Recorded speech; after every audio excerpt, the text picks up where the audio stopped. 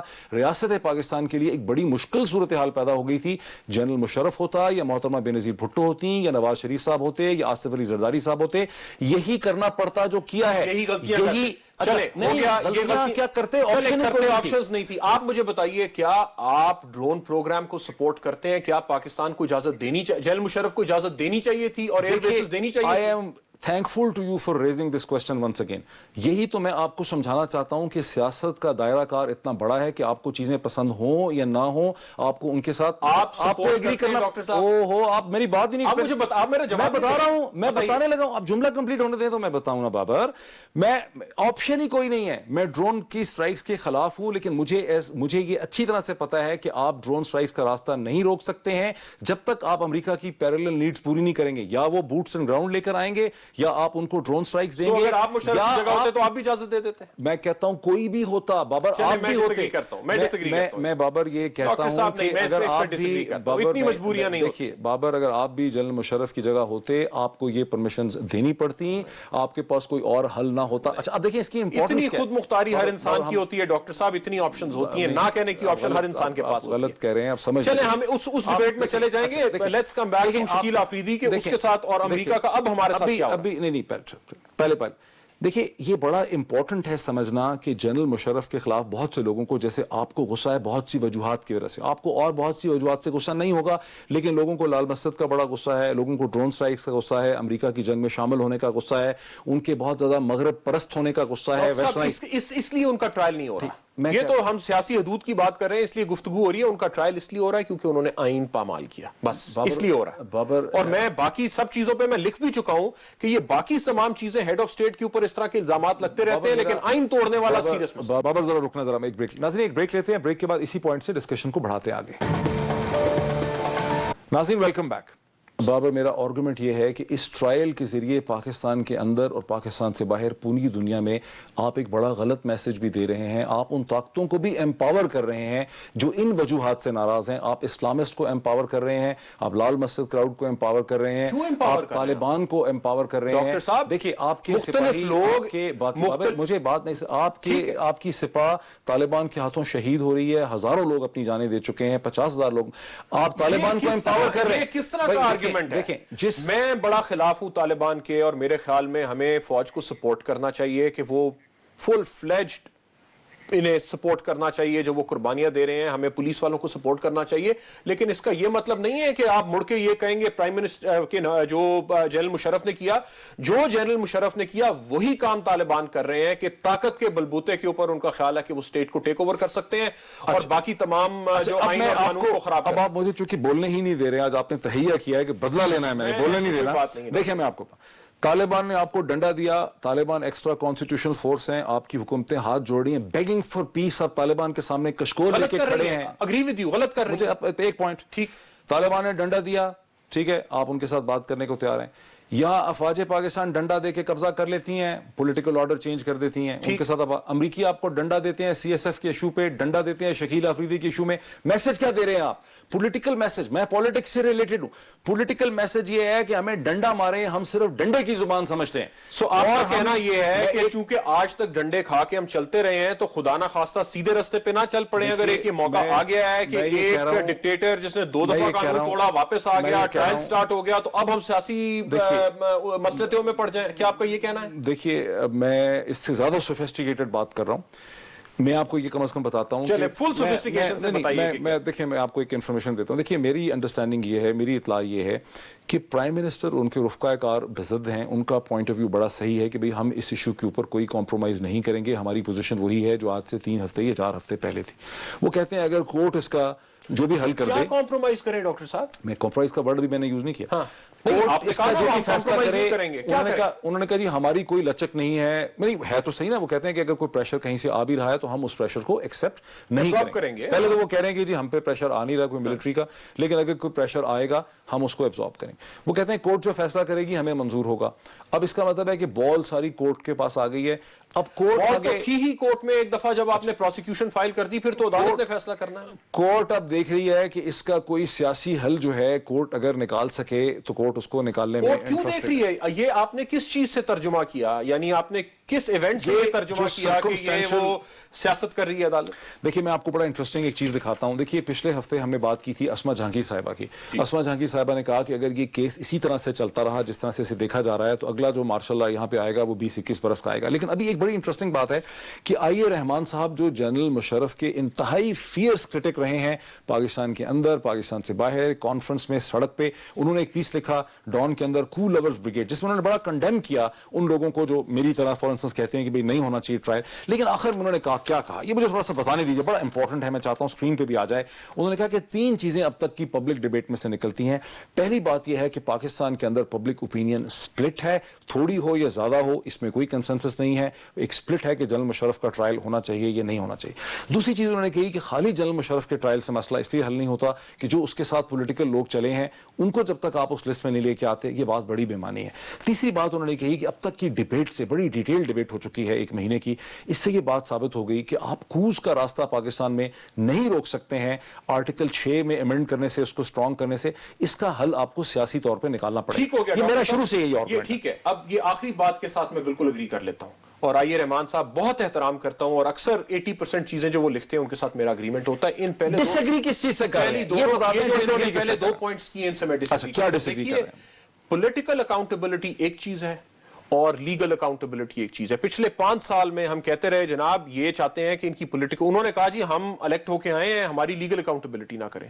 تو آرگیومنٹ کیا تھا انہیں ان کے مقدمے رائج کرنے کا, پی پی پی کی گورنمنٹ کے اگینسٹ جتنے بھی ہوتے رہے, وہ یہ تھا کہ بھائی سیاسی اکاؤنٹیبلٹی ایک ہے, لیگل اکاؤنٹیبلٹی یہ ہے. آپ اب یہ کیا کہہ رہے ہیں کہ ہم ایک ایسا قانونی نظام بنا دیں کہ اگر کسی نے قتل کیا ہے تو ہم ریفرینڈم کرائیں, اور اگر ملک کے اندر یہ کنسنسس ہو کہ اس قاتل کو سزا ہونی چاہیے تو پھر اس سے سزا ہوگی, ورنہ سزا نہیں ہوگی اگر پبلک اوپینین ڈیوائیڈڈ ہوگا. ایسا کبھی نہیں ہوتا. میں دوسری بات بھی کرنا چاہتا ہوں. ایڈورسریل پروسیس میں ڈاکٹر صاحب ہمیشہ ایک سائڈ جیتتی ہے, ایک ہارتی ہے, آدھے لوگ انہیپی ہوتے ہیں, آدھے لوگ خوش ہوتے ہیں. جو دوسری انہوں نے بات کی کہ سارے لوگوں کو جمع کیجئے, دیکھیں کسی انسٹیٹیوشن کا ٹرائل نہیں ہو رہا. جوڈیشری نے بھی سپورٹ کیا, پارلیمنٹ نے بھی سپورٹ کیا, اس وقت جو ایگزیکٹو مشرف صاحب نے بنائی انہوں نے بھی سپورٹ کیا. میں بات کیا کرنا چاہ رہا ہوں, بات میں یہ کرنا چاہ رہا ہوں ڈاکٹر صاحب, میری یہ سن لینا بات 1 منٹ. بات میں یہ کرنا چاہ رہا ہوں کہ کوئی آرمی کے انسٹیٹیوشن کو ٹرائی کرنے کی بات نہیں کر رہا.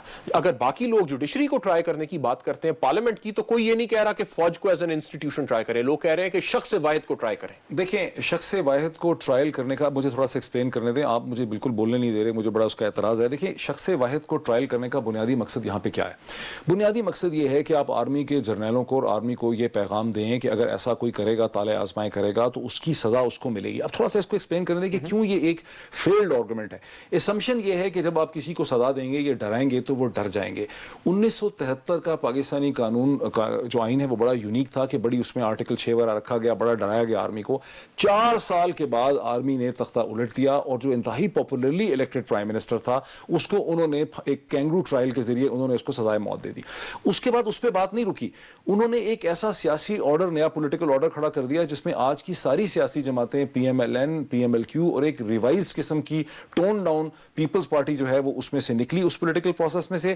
1993 میں, 1996 میں انہوں نے دوبارہ انٹرونشن کیے, ڈنڈا انہوں نے استعمال کیا. 1999 میں انہوں نے پھر کھو کر دیا. اب آرگومنٹ یہ ہے کہ جی ایک آدمی کو جیل میں ڈال دیں گے یا ہتھکڑی لگا دیں گے تو یہ سیدھے ہو جائیں گے. مجھے اسما جہانگیر صاحبہ کی بات یاد آتی ہے کہ اگر آپ ایسے کریں گے تو اگلا جو کو یہاں پہ آئے ہم گا. ڈرتے رہیں پھر کبھی بھی نہ کریں. نہیں آپ نہ ڈریں, آپ بہت بہادر ہیں. نہیں بہادری کی بات نہیں ہے, اب ہم خوف میں رہیں.